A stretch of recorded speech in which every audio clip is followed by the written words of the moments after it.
অনেকেই ভাবছেন যে এই যুদ্ধটা সম্ভবত ইরান এবং মার্কিন যুক্তরাষ্ট্র বা ইসরায়েলের। এর পেছনে কি আর কোনো রাষ্ট্র আছে? আপনি গেল ২ দশকের বা ২ যুগের যদি যুদ্ধগুলো অ্যানালাইসিস করেন, পশ্চিমা শক্তিগুলো যে আরব রাষ্ট্রগুলোকে বিভিন্ন দেশ ভিত্তিক অথবা কোটা ভিত্তিক অথবা রিজিম ভিত্তিক যে যুদ্ধগুলো হয়েছে, সেখানে মার্কিন যুক্তরাষ্ট্রের সাথে একটা রাষ্ট্র ক্ষমতায় আমেরিকার কে এটা জরুরি না। আমেরিকা যখনই কোনো যুদ্ধে জড়াইছে, একটা রাষ্ট্র সেখানে সবসময় বরাবর ভূমিকা রাখে, সেটা হচ্ছে ফ্রান্স।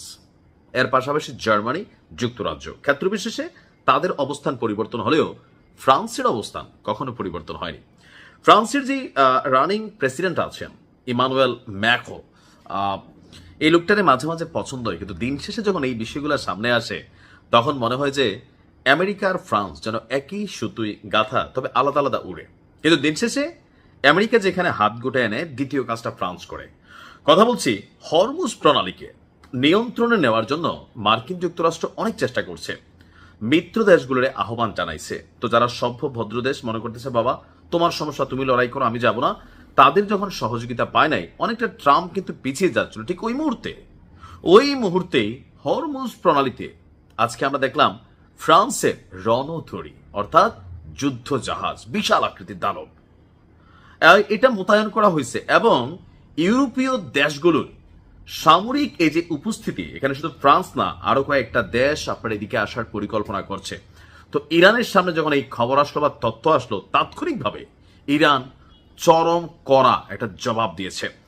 দর্শক, ইরানের উপপররাষ্ট্রমন্ত্রী কাজেম ঘারিবাবাদি তিনি বলছেন যে হরমুজ প্রণালীতে যুক্তরাষ্ট্র যেই অবৈধ এবং আন্তর্জাতিক আইন বিরোধী কার্যক্রম চালাচ্ছে, তাতে ফ্রান্স, ব্রিটেন অথবা অন্য কোনো দেশের যুদ্ধজাহাজ অংশ নেওয়ার মানে হচ্ছে তারা এই কর্মকাণ্ডকে সমর্থন জানাচ্ছে। এমনকি ইরান এই ক্ষেত্রে কড়া ভূমিকা নেবে।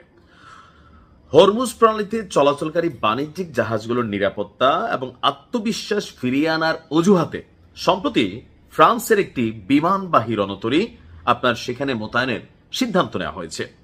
আর গত সপ্তাহে ফ্রান্সের সশস্ত্র বাহিনী তারা বলছিল যে আপনার পারমাণবিক শক্তিচালিত রণতরী শার্ল দ্য গল বর্তমানে আপনার ওই নৌপথের দিকে অগ্রসর হচ্ছে, অলরেডি তারা সেখানে পাঠিয়ে দিচ্ছে। ফ্রান্সের প্রেসিডেন্ট ইমানুয়েল ম্যাক্রো এবং ব্রিটিশ প্রধানমন্ত্রী কিয়ার স্টারমার এই মিশনের নেতৃত্ব দিচ্ছেন। আর তাদের দাবি অত্যন্ত গুরুত্বপূর্ণ, এই আন্তর্জাতিক নৌপথে নৌ চলাচলের স্বাধীনতা ফিরিয়ে আনার লক্ষ্যেই তারা এই পদক্ষেপটি নিচ্ছে এবং এটা পুরোপুরি প্রতিরক্ষামূলক। তো যখন তারা আন্তর্জাতিক আইনকে অনুসরণ করতে, সেটা কার বিরুদ্ধে যাচ্ছে? ইরানের বিরুদ্ধে যাচ্ছে। হরমুজ প্রণালী কে নিয়ন্ত্রণ করছে? ইরান নিয়ন্ত্রণ করছে। অর্থাৎ ইরানের বিরুদ্ধে পশ্চিমা রাষ্ট্র যারা আছে তারা মূল খেলোয়াড়গুলোকে আস্তে আস্তে সামনের সারিতে পাঠাচ্ছে। অর্থাৎ এই মুহূর্তে এই যুদ্ধ ফ্রান্স এটাতে কানেক্টেড হয়ে যাচ্ছে। যদিও ব্রিটেন বক্তব্য দিলেও তারা তাদের কোনো যুদ্ধজাহাজ এখনো পাঠায় নাই, যেটা পাঠাইছে ফ্রান্সের নেতৃত্ব দিচ্ছে আবার 2 দেশ, আর পিছনে আমেরিকা আছেই। তো ইরান বলছে যে এই খেলায় যারা পড়বা তাদের বিরুদ্ধে ইরান সশস্ত্র সংগ্রাম করবে, যেমনটা মার্কিন যুক্তরাষ্ট্রের বিরুদ্ধে করেছে।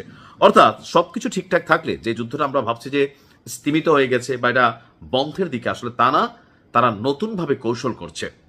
দেখা যাক ইরান কি জবাব দেয়। ভালো থাকুন, আসসালামু আলাইকুম।